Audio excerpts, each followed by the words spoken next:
Queridos cibernautas, reciban la más cordial bienvenida a otra edición de Utopística, el programa en línea del Centro de Investigación y Biblioteca Jesús T. Piñero de la Universidad del Este, en Puerto Rico. Les saluda la directora del Programa de Comunicación Social en Red de la Universidad del Este, la profesora Rosario Meléndez. Y hoy nos visita en la UNE el colega y amigo doctor Luis Fernando Cos, profesor de la Universidad de Puerto Rico de la Escuela de Comunicación. A quien me tomo la libertad de llamarle Peri, por los años de hermandad y de trabajo que nos unen. Queremos compartir con nuestra ciberaudiencia en esta mañana sobre el más reciente texto que publicó el colega Luis Fernando Cos, que se titula Del nuevo día al periodismo digital, trayectorias y desafíos, y está bajo el sello de Ediciones Callejón. Bienvenido, Peri. Muchas gracias. Bienvenido a la Universidad del Este. Gracias. Bien complacido de venir. Esta sería la segunda oportunidad que tengo de venir al sistema Ana G. Méndez, porque la primera presentación de mi libro fue en el Turabo, precisamente. Sí, de este libro. Sí, correcto, lo recuerdo. Sí. Pues aquí estamos nuevamente en el sistema universitario Ana G. Méndez respaldando las publicaciones novedosas, como debe ser, sobre todo en el área de comunicaciones, porque tenemos un programa bastante novel también y bastante joven. Así que sobre los textos de prensa en Puerto Rico tenemos una deficiencia, y eso lo identificamos cuando damos nuestros cursos de periodismo. Cuando vamos a la búsqueda de lo que son las publicaciones puertorriqueñas, pues tenemos muy poco de productos nacionales que nos lleven a reflexionar sobre lo que es el periodismo, las comunicaciones. Así que hoy, sin duda, me parece que hablamos de un texto muy pertinente, que debe ser lectura obligada, no solo para los estudiantes de comunicación social y para los comunicadores, sino para todo ciudadano que se interese por los temas de periodismo y de democracia y poder económico. Así que quisiera preguntarle a Peri, en primer lugar, ¿qué fue lo que le motivó a hacer esta investigación académica de tanto rigor y qué lo motivó a publicar este libro? Bueno, está registrado en el prólogo del libro, en la introducción, una confesión sobre el sentido del libro y el propósito del libro, y señalo y aclaro ahí que proviene de una profunda insatisfacción con el desempeño de los medios de prensa en el periodo de vida que tengo de estudio sobre esta región, digamos, de las prácticas de comunicación. Y esto un poco me llevó a su vez a pensar en un proyecto de investigación más puntual sobre un periodo específico, contemporáneo, porque mi tesis doctoral en historia le dedica unos 4 capítulos al desarrollo del concepto del periodismo profesional desde el siglo XIX. Tiene un punto de partida interesantísimo en 1821 con la fundación del primer diario en Puerto Rico, el Diario Liberal y de Variedades, y termina con una serie de consideraciones y de reseñas y apuntes de El Nuevo Día y de los medios contemporáneos. Entonces yo me dije que había que quizás reescribir la parte contemporánea y hacerlo un libro. Y por ahí me lancé. Pero reitero, el punto de partida vino de una insatisfacción con la calidad de los medios de prensa en Puerto Rico y en otras partes del mundo, ¿verdad? En general, de hecho, yo recuerdo cuando el texto salió, más de una persona me comentó que podía ser una especie de rabieta o coraje de Peri con El Nuevo Día. Y obviamente yo me imagino que el comentario lo hacían provocados por la discusión pública que provocó el documental Claro. Un diario amable que estrenaste en el 2009. Correcto. Y entonces yo, pues obviamente pienso y considero que no, que el trabajo es un trabajo muy riguroso, muy puntilloso, una investigación académica, que es una aportación sin precedentes en el área de publicaciones sobre periodismo. Correcto. Quiero decir, ¿no? Con Sí, datos sí. muy precisos, con una investigación, incluyendo a los protagonistas de la noticia, más allá de los dueños de los periódicos, ¿no? Así que yo pienso que el trabajo académico es muy sacrificado. Sí. Y muchas veces en nuestra plática en los pasillos, siempre decimos pues que es un trabajo que no paga, es un trabajo como el de los médicos, Ajá. pero con muchas satisfacciones, pero no necesariamente económicas. Claro. Así que me gustaría que un poco nos hablaras cómo fue el proceso Sí, sí. para completar la investigación, cuáles fueron los principales hallazgos, resumir brevemente, porque el texto queremos que lo lean definitivamente, Claro. y cuáles fueron los mayores retos que enfrentaste en tu trabajo investigativo. Bueno, empecemos por el principio. Ajá. Alguna gente pensó que se trataría de un libro para proponer una descalificación fácil del Nuevo Día y de la prensa corporativa.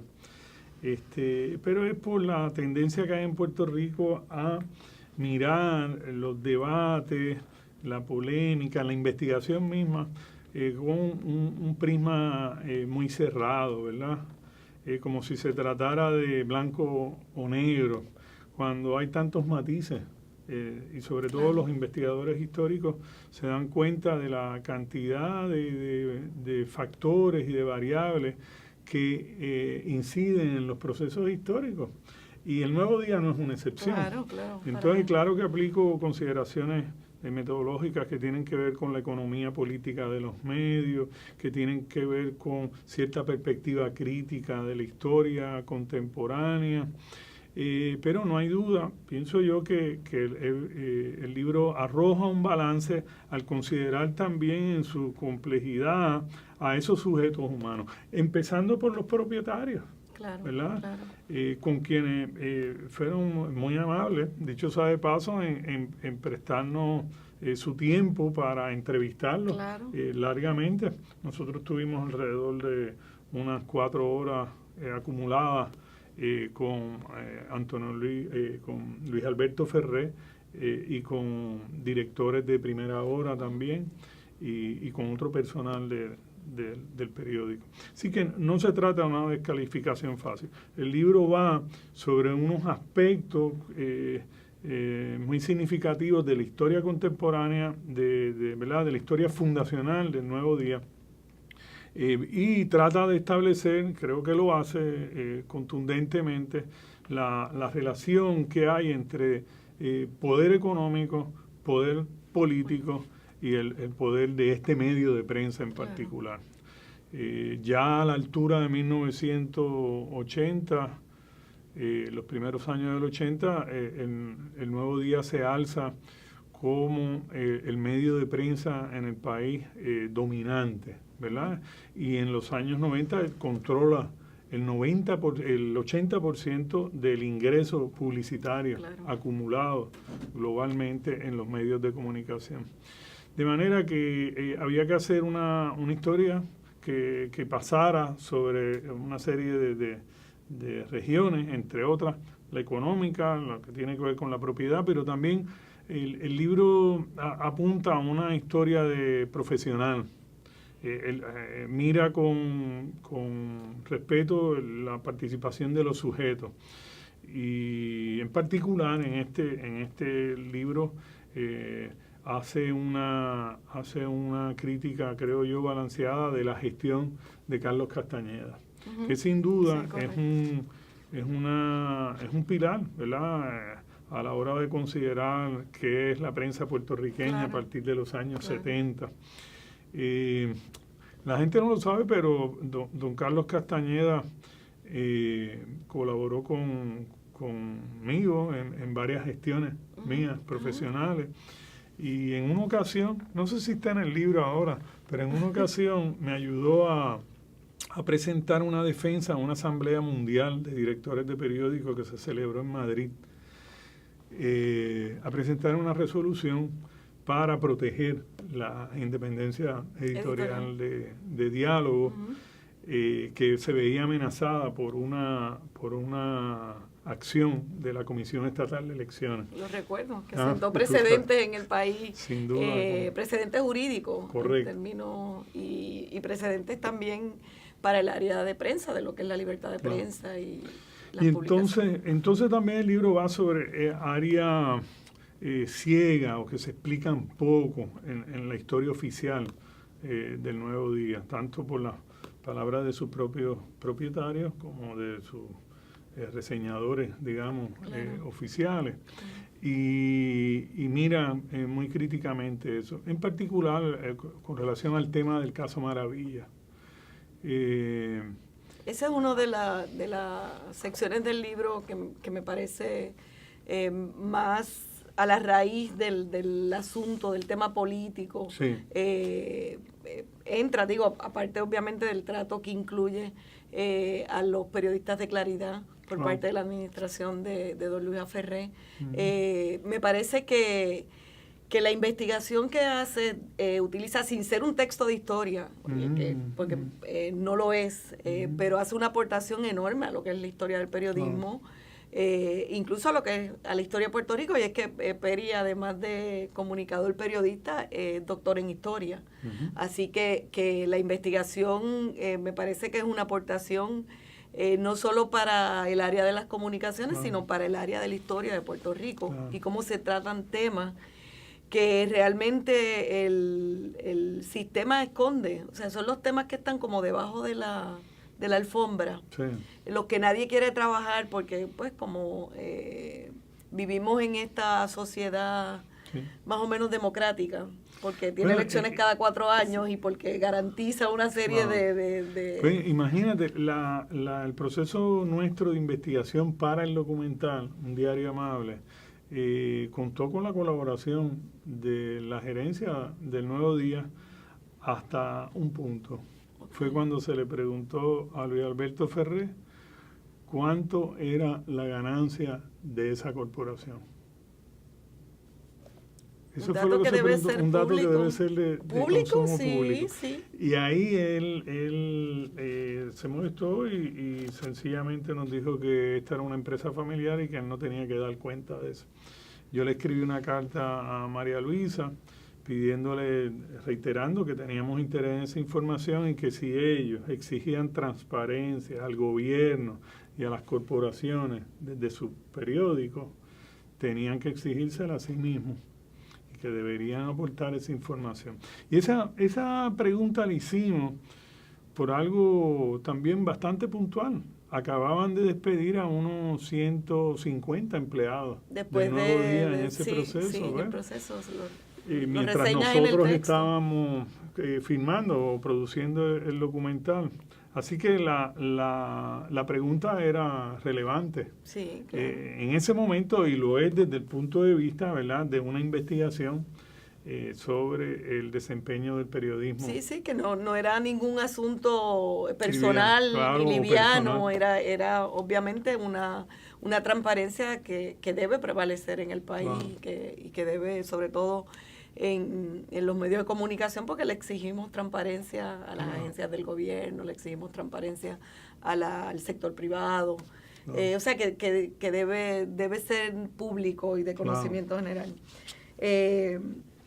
Yo creo que son temas que no tocamos, precisamente, como dije hace un ratito, porque son temas un tanto puntillosos y que pues en nuestra sociedad no se acostumbran a discutir para mal. Me parece que es un asunto que debemos discutir diariamente en nuestras clases, en nuestras comunicaciones, con la cordialidad que debemos tener, y somos las universidades las que mejor podemos hacerlo, ya que hay tanta agenda escondida y agendas de todo tipo, noticiosas, económicas, políticas, pues yo creo que el mejor recurso es la academia. Por eso es que pienso que la forma en que tú le dedicas, el tiempo que le dedicas a esta investigación, a este trabajo, pues ha tenido y ha sido muy bien recogido en el libro que publica, y que, como dije anteriormente, debe ser lectura obligada no solo para los estudiantes de comunicaciones, sino para todo ciudadano. Claro. Hay algo que el libro hace que creo que es una aportación a la acumulación de información sobre el periodismo contemporáneo. Muchos de los textos, aún de las tesis que se hacen, son de una perspectiva institucional. Y este libro incorpora la voz de muchos periodistas, periodistas, para justamente demostrar que esa es una dimensión compleja de la actividad humana, el mundo de la comunicación, porque requiere precisamente la actuación de muchísimos sujetos en distintas responsabilidades. Entonces, estos periodistas dan cuenta no solo del potencial del periodismo mismo, pero también de sus limitaciones, de sus zonas oscuras, como resultado de factores que tienen que ver con la intervención indebida del poder económico o del poder político. Algo a mí me impresionó de esa parte, que es el dato que mencionas en las entrevistas a los periodistas, que a mí me parece un dato alarmante. El 80% de los entrevistados respondieron que en algún momento se habían autocensurado. Correcto. Entonces, un asunto que a mí me parece que es terrible para cualquier periodista, pero es una realidad. Y me parece que Peri nos da ese dato muy importante, pero a la misma vez sin dejar de reconocer que la calidad y el calibre de nuestros periodistas, porque me parece que en el texto, sobre todo en esa parte, en esa última parte donde entrevistas a los periodistas muy reconocidos, tú haces también un reconocimiento al trabajo y al criterio periodístico en términos de lo que es la noticia, de lo que debe ser. Pero yo de verdad no sabía que era un porcentaje tan alto. Para mí fue un dato revelador. Muy revelador. Revelador y triste, porque pienso que entonces seguimos, o cada día se hace más latente el reto y la necesidad de tener un periodismo de mucha calidad y de mucha... Y con independencia. Con mucha, que tenga independencia editorial y que sea periodismo de verdad, más allá de cumplir con un trabajo asalariado, el temor de perder el trabajo, que es válido, no estamos diciendo que no, ¿verdad? Y me parece que tú así lo reconoces en el libro. Y yo creo que ahí entonces cuando Peri entra en la segunda parte de su texto, que hace las investigaciones las entrevistas a los periodistas, que tú también reconoces esa validez en trabajar temas como el Cerro Maravilla, por ejemplo, cuya verdad sale a la luz por el esfuerzo de periodistas. Reconoces el trabajo de Claridad, reconoces el trabajo de los periodistas a nivel individual, de San Juan Suárez, San Juan Star, Tomás Estela. O sea, tú vas, reconoces cómo la verdad siempre sale a flote, no necesariamente por los medios o por el poder económico o el poder de injerencia que tengan esos medios en el país, sino por el trabajo periodístico. Así que, de los sujetos, del periodista profesional. Del periodista profesional, que es a lo que aspiramos en nuestras escuelas de comunicación, y que obviamente no, esa siempre es una discusión entre la academia y los medios propiamente, porque todos los cursos de ética, todos los cursos de lo que es la noticia, yo por mi parte me siento orgullosa de que nosotros los enseñamos como debe ser. Ahí hay un periodo que es un poco, se trastoca, sobre todo cuando tienes que cumplir con la agenda noticiosa de los diarios, cuando tienes que cumplir probablemente con las exigencias de un patrono, que es lo triste y y en este caso a mí me dejó boquiabierta y dije, pero o sea, tanta gente que obviamente uno reconoce su trabajo, son periodistas serios, periodistas formados en la calle y en la escuela, porque muchos de los periodistas entrevistados pasaron por nuestra escuela de comunicación en la Universidad de Puerto Rico.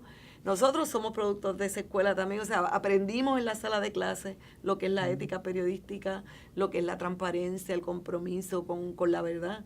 Así que me parece que sigue siendo un reto, y en la segunda parte del texto ya tú trabajas con lo que es el periodismo o las comunicaciones emergentes. Claro. Y un poco entras a trabajar con el análisis de este nuevo medio de comunicación que es la Internet y cómo nos abre unos espacios, pero no sin dejar de cuestionar, obviamente, que todavía en Puerto Rico tenemos un espacio gris con relación a si podemos lograr o no podemos lograr cambios políticos y cambios de participación.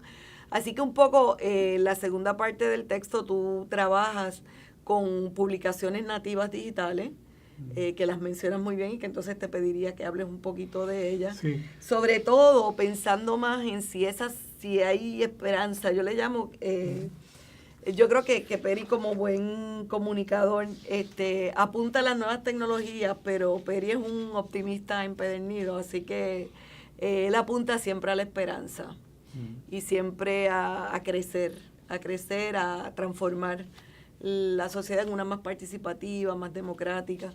Y entonces me llama la atención el comentario que haces de si todavía nosotros, está por probarse en Puerto Rico si las nuevas tecnologías y el espacio que nos abre la Internet para publicaciones independientes, con criterio independiente, van a lograr cambiar el panorama. Así que háblanos un poco de... Pues esta segunda sección del libro, que está volcada más bien a hacer unos apuntes, ¿verdad? Es quizás la parte del libro menos exhaustiva por razones obvias, porque está demasiado próxima ese devenir, ¿verdad? Apenas acá estoy haciendo referencia en el libro a unos cuatro proyectos, que el más temprano se fundó en el 2009, si mal no recuerdo, que es Mi Puerto Rico Verde, poco después Noticel, o por ahí más o menos en esa fecha, en el 15 de octubre, 80 grados. El CPI se había fundado, si no me equivoco, también antes del 2009. En fin, que son proyectos que de los otros días. Sí, 5 millas, que 5 millas, ¿verdad? Que es el otro que señalo. Así que, como todo libro de análisis, pues tiene esa desventaja que el sujeto de estudio está demasiado próximo. Demasiado. Eso por un lado. Por el otro, pienso que esa lectura hay que hacerla mirando la primera parte del libro, que establece, y la introducción de esta misma segunda sección, que establece la condición en que nace este periodismo emergente, y es de la crisis del periodismo contemporáneo, que tiene algunos nombres y apellidos, ¿verdad? Pasa por la crisis de la industria gran corporativa, la crisis del papel, cómo los altos costos energéticos y de materias primas para hacer las publicaciones, sobre todo de papel, significan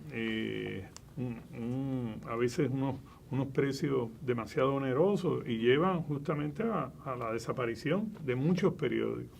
Entre el 2005 y el 2008, en Estados Unidos desaparecieron 2.000 periódicos. De manera que estamos hablando de una verdadera crisis. Igual ocurrió en Europa, y de hecho algunos países que han privilegiado siempre el apoyo estatal para garantizar la pluralidad de voces, como es el caso de los países escandinavos, también sufrieron una crisis importante. Pero esta crisis ocurre también en el marco de la emergencia de lo digital.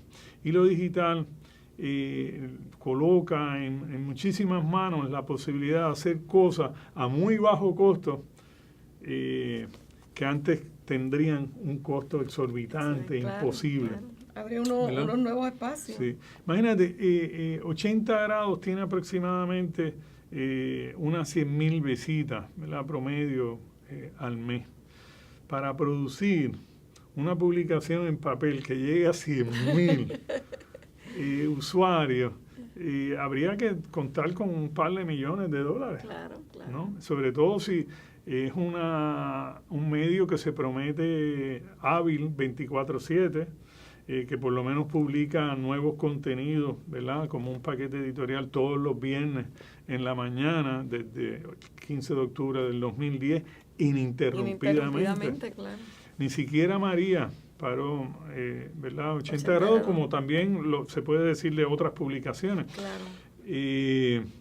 Pero también está el tema de los modelos, ¿verdad? Porque lo digital permite desarrollar nuevos modelos de trabajo, es decir, de producción y de propiedad. Entonces es interesante que estos 4 proyectos tienen en común el que tienen serias diferencias con los modelos anteriores, que era el modelo gran corporativo, ¿verdad?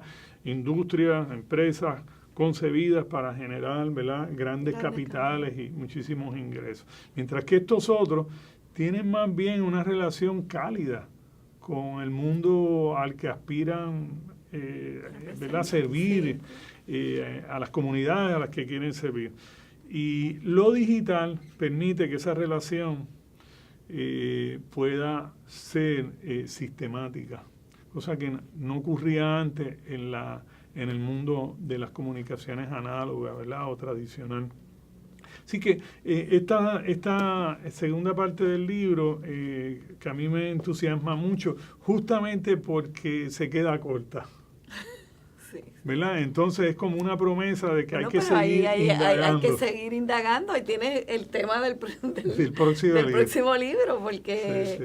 Realmente la comunicación emergente, que ya no es tan emergente, claro, ¿verdad? Pero pues como todo proceso social toma más tiempo ver los efectos, el desarrollo.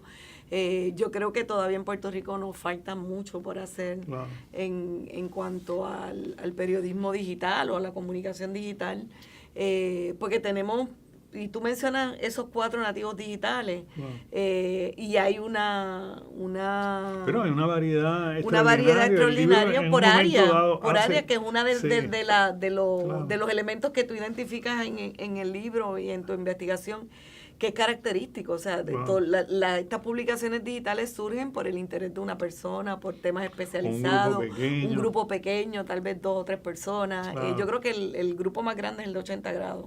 De esas del CPI. Ahí Noticel, Noticel también. Bueno, Noticel se menciona, pero no se desarrolla. No se desarrolla. Como es cierto, al final tú concluyes que son 5 millas, sí. Puerto Rico te quiero.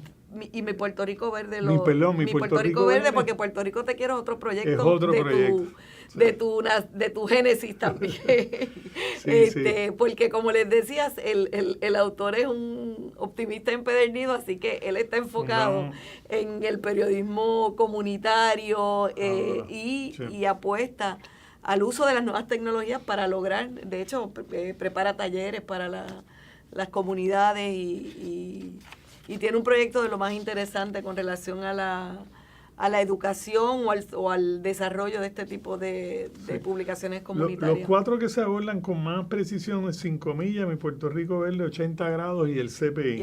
Entonces, fíjate que admito en un momento en el libro que estos son breves reseñas de estos proyectos, ¿verdad? No pretende agotar el tema, pero además se usan en el libro con el propósito de establecer una serie de características que son centrales en decenas y cientos de otros proyectos, que son justamente los que tú mencionas, ¿verdad? La posibilidad de que el proyecto nazca de la pasión de una sola persona, de sea un grupo pequeño, o que sea una combinación, ¿verdad? Como es el caso de mi Puerto Rico Verde, de la determinación, digamos, heroica de un par de personas con ciertos esquemas de financiación tradicional, ¿verdad? Como es la venta de publicidad, etcétera, etcétera. Y claro, 80 grados, que de esto es el más complejo desde el punto de vista de su modelo, porque el CPI se funda en un modelo bastante tradicional, que es el del subsidio de corporaciones y de fundaciones, ¿verdad? A base de propuestas internacionales o a Estados Unidos. Sí, que hay un apoyo institucional y corporativo. Sí. Pero en el caso de diálogo es interesante que es el más híbrido, porque permite publicidad, pero no todo publicidad.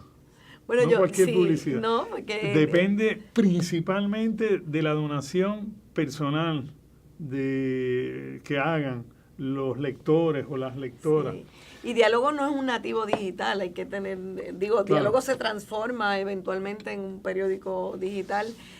Yo conversaba, cuando leía el texto después de la primera presentación, me encontré con la querida amiga Odalis Rivera. Con Odalis, en el caso de Diálogo. Yo tengo coraje con Peri porque no trabajó, no desarrolló, no menciona diálogo. Y yo le digo, bueno, es que Peri no estaba hablando de... Sí, pero lo menciona lo menciona, pero no lo hago yo le dije, pues yo creo que tal vez tú querías un desarrollo mayor de diálogo, pero claro. Esta parte no era lo que Peri estaba claro, trabajando, así que un poco tuve que hacer esa defensa de que no era un olvido del autor, porque para nada, Peri fue el director fundador del periódico Diálogo de la Universidad de Puerto Rico y así ha seguido su trayectoria.